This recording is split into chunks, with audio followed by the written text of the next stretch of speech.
Welcome to A2Council Update, a recap of the Ann Arbor City Council meeting on November 7th, 2024.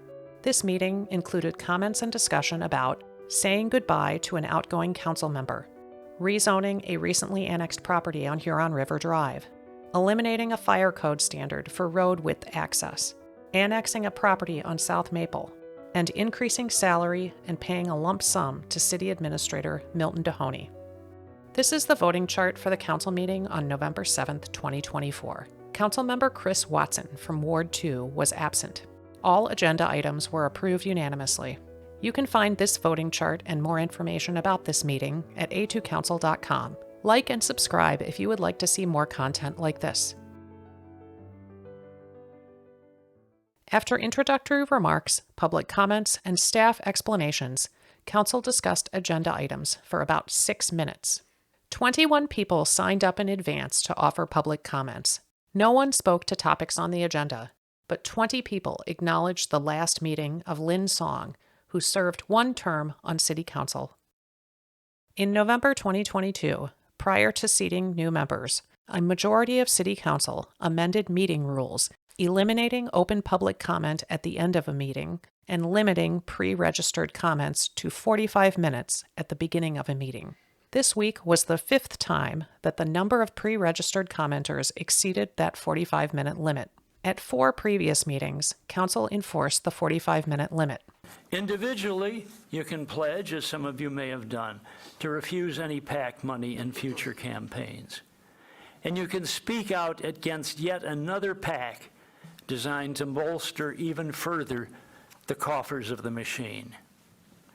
Democracy in Ann Arbor may be already dead, but if it still has a glimmer of life, this new PAC can administer the coup de grace. Thank you. Insofar as we have not reached 45 minutes of public comment, we have a time for one more speaker. Twice, commenters came to speak about the genocide occurring in Gaza. We have not reached our 45-minute mark, and so we have time for one more public speaker this prior to public comment overflow. And I wish we had the power and authority that you think that we have here. We can't even get MDOT to not build fences. Having reached 45 minutes, we'll now move on. The balance of the public speakers will have their opportunity to speak at public comment overflow at the tail end of our full meeting.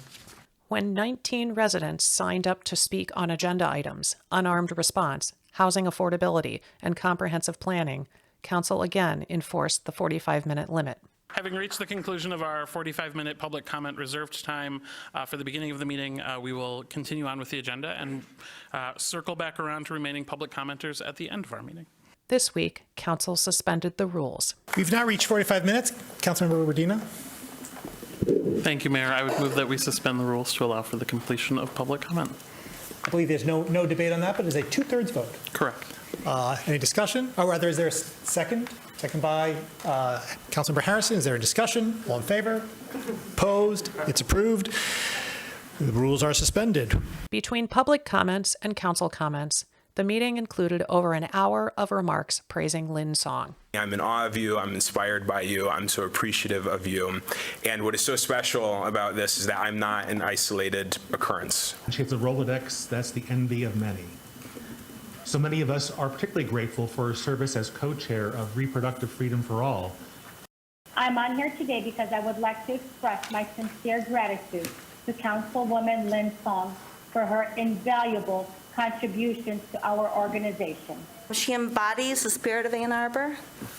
She understands the importance of building a strong community and creating a welcome environment for all. For her constant, perhaps compulsive, want to ensure all voices are always at the table. The community table, the policy table. Basically, Lynn wants to make sure that outreach and invitation are by policy making and programming, that all are welcome here. I also want to say that over that time, she gained sort of what I would call societal power and legitimacy beyond what was present when she was running for library board. Given what happened on Tuesday, we're going to need people like Lynn more than ever.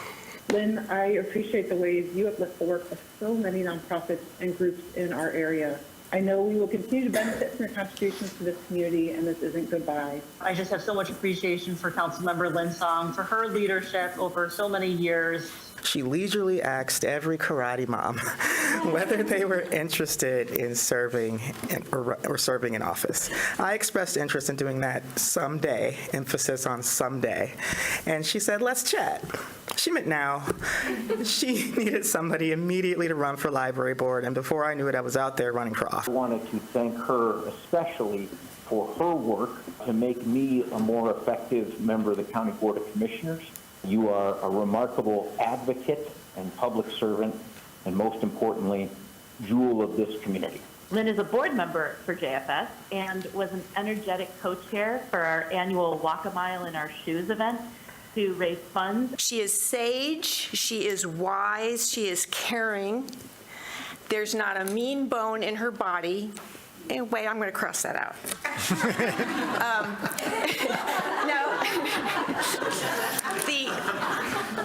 The most important thing about Lynn is that she is generous. She is the most generous person I know. I don't know exactly what the future holds, but I fully expect to be fighting at your side to preserve, protect, and defend our rights as we navigate the future together. You are the unsung heroes of our democracy, and so thank you. It's going to be really hard to be here and not see you sitting next to me, but I know that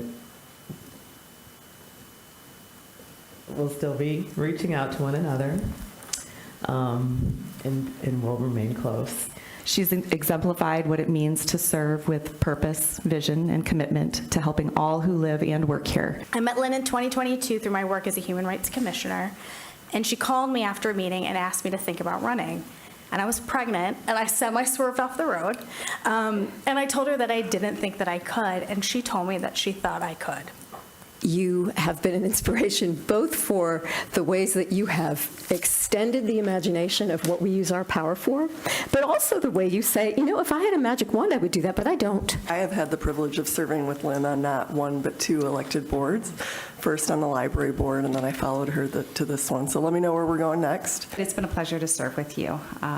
You can see just from this room the amount of community building that you've done, the level of positivity that you've brought and cheer, and the positivity during hard times. In terms of just making impact and just making the world around you more beautiful, you've had a truly profound impact on this community. You should know there are a couple of council members that went upon election because our meetings were originally on Zoom.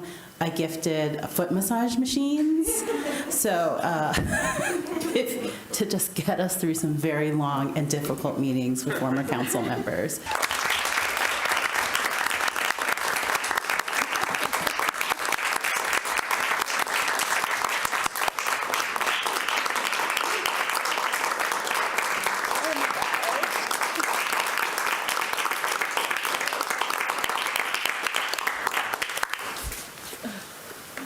Please get those foot massage machines. They're very good. The consent agenda this week included 8 items and expenditures of just over $1.3 million. Nothing was pulled for discussion, and all items were approved unanimously. Without discussion, Council unanimously approved the rezoning of a recently annexed property at 3474 Huron River Drive. Council then considered final approval of amendments to the Fire Prevention Code. Amendments will remove a street width requirement that allows fire equipment access to taller buildings. At a public hearing earlier in the evening, a commenter spoke in support. Last year, some researchers from Johns Hopkins University released a comprehensive and groundbreaking study on road designs and road safety. Narrow lanes save lives. They recommend using 9-foot lanes wherever possible, and at most 11 feet where you have to accommodate larger vehicles like buses or delivery trucks. So what's holding us back from implementing that kind of recommendation? Well, there's probably a bunch of things, but fire codes are one of them. So many other cities around this country have already realized this problem and struck this 26-foot requirement or anything similar from their codes. I think Portland and San Francisco are notable examples. The city's fire chief offered explanation. With the continual downtown density and vertical development, we were continuing to kind of find ourselves with not enough street access with regard to bike lanes, along with the 26 feet aerial access. So this would literally only change one sentence, and it would move the 26 feet to 20 feet, which is the normal standard, and this only applies for buildings that are in excess of 30 feet. This is actually addressed in the 2021 International Fire Code. However, the state building code is still on 15, and we are still on the 15 fire code. I would not be before you if I felt that this was a threat to public safety.